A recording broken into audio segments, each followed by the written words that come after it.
জিবরাইল আলাইহিস সালাম দুনিয়ার মধ্যে আসার পরে মাটি নেওয়ার জন্য থাবা দিলেন। দুনিয়ার মাটি চিৎকার দিয়ে বলেন, জমিন চিৎকার দিয়ে বলেন, ভাই জিবরাইল আমার কাছ থেকে মাটি নিও না, কারণ এই মাটি দিয়া আল্লাহ সুবহানাহু ওয়া তাআলা মানুষ বানাবেন। এই মানুষগুলি মারামারি কাটাকাটি খুনাখুনি করবে, জাহান্নামের উপযুক্ত হয়ে যাবে। আল্লাহ জাহান্নামে তাদেরকে নিক্ষেপ করবে। আমি মাটি অনেক দুর্বল, জাহান্নামের আগুন সহ্য করার ক্ষমতা আমার নাই। দয়া করে জিবরাইল তুমি আমার কাছ থেকে মাটি নিও না। আল্লাহু আকবার বলেন। এই কথা শুনে জিবরাইল আলাইহিস সালাম মাটি না নিয়ে চলে গেলেন। জমিন এমন ভাবে চিৎকার মারতেছে, জিবরাইল আলাইহিস সালামের মায়া লাগলো, মাটি নিল না। তারপরে আল্লাহ সুবহানাহু ওয়া তাআলা পাঠাইলেন মিকাইল আলাইহিস সালামকে। মিকাইল আলাইহিস সালাম আসার পরেও জমিন এইভাবে চিৎকার করে অনুদন করে বলতেছে, মিকাইল আলাইহিস সালাম মাটি নিতে পারে নাই। এরপরে আমার আল্লাহ পাঠাইলেন ইসরাফিল আলাইহিস সালামকে। ইসরাফিল আলাইহিস সালাম মাটি নিতে পারে নাই। চতুর্থবারের মাথায় আল্লাহ সুবহানাহু ওয়া তাআলা পাঠাইলেন হযরত আজরাইল আলাইহিস সালামকে। আজরাইল আলাইহিস সালাম মাটি নেওয়ার জন্য যেই মুহূর্তে থাবা দিবেন, জমিন চিৎকার করে বলে, ভাই আজরাইল, ও ভাই আজরাইল, দয়া করে তুমি আমার কাছ থেকে মাটি নিও না, কারণ এই মাটিটা আল্লাহ মানুষ বানাবে। ওই মানুষগুলি জাহান্নামে যাবে। আমি মাটি দুর্বল, জাহান্নামের আগুন সহ্য করার ক্ষমতা আমার নাই। জিবরাইল বলেন, হে জমিনের মাটি, হে জমিন, তুমি যে আমাকে আবদার করেছো, তোমার জন্য মায়া লেগেছে, কিন্তু এই মায়ার জন্য আমি আল্লাহর হুকুম অমান্য করতে পারবো না, কারণ আমার আল্লাহ আমাকে অর্ডার দিয়েছে মাটি নেওয়ার জন্য। আজরাইল আলাইহিস সালাম ওই থাবা দিয়ে মাটি নিলেন। কিতাবে আসছে এক থাবা মাটি 40 মণ। আল্লাহু আকবার বলেন। কত মণ?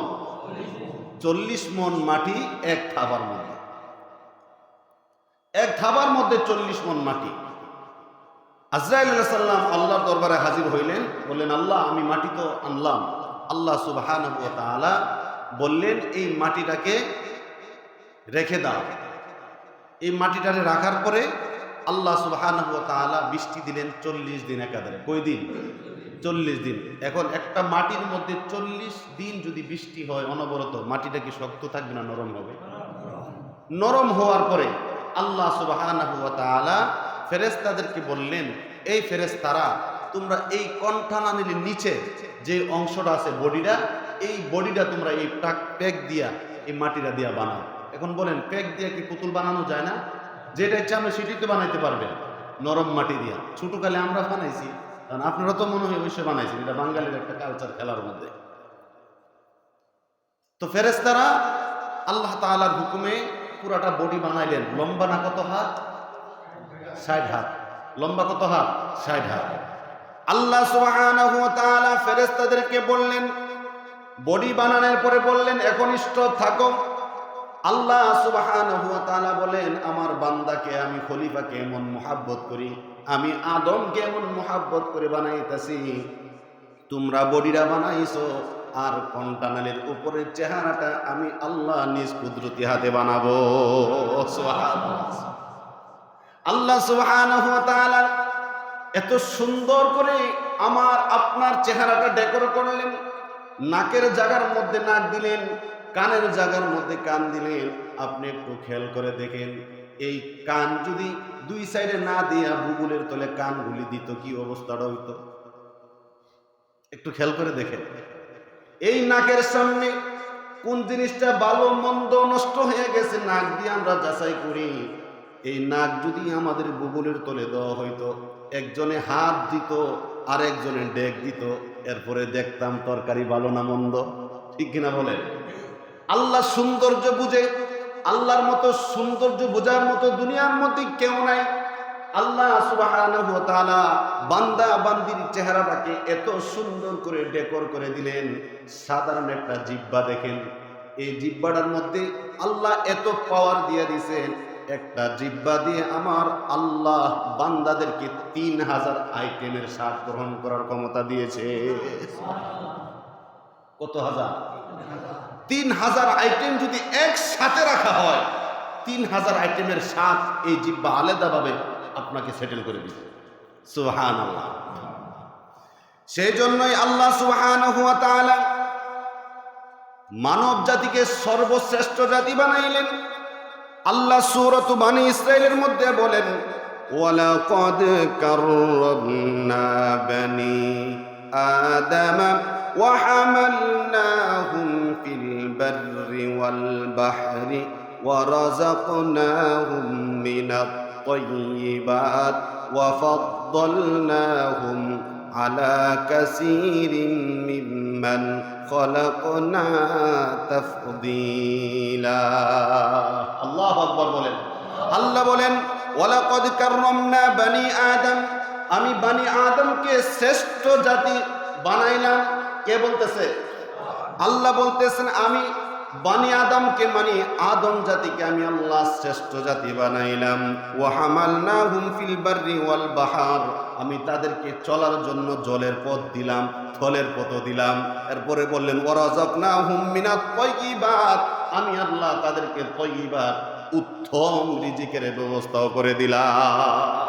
সুবহানাল্লাহ বলেন। উত্তম রিজিকের ব্যবস্থা করে দিয়েছেন। ওয়াফাদ্দালনাহুম আলা কাসীরিন মিম্মান খলাকনা তাফদীলা। আল্লাহ সুবহানাহু ওয়া তাআলা বলেন, আমি আল্লাহ তাদেরকে যেখানে যা কিছু প্রয়োজন সব কিছু আমি আল্লাহ দিয়ে দিয়েছি। সুবহানাল্লাহ। মানব জাতি শ্রেষ্ঠ জাতি, তাতে কোনো সন্দেহ নাই। মানব জাতি শ্রেষ্ঠ জাতি। এই দুনিয়াটা একটা পৃথিবী, কিন্তু মানুষের দেহটাও একটা পৃথিবী। তার কিছু নমুনা আমি আপনাদেরকে বলি। যে রকম চাঁদ এবং সূর্য দুনিয়ার মধ্যে আছে, কিন্তু মানুষের মধ্যেও চাঁদ এবং সূর্য আছে। চাঁদ এবং সূর্যের কাজ হয়েছে আলো দেওয়া দুনিয়ার মধ্যে, এবং মানুষের মধ্যে চাঁদ সূর্য আছে। যেরকম দুইটা চোখ, একটা চাঁদ আর একটা সূর্য।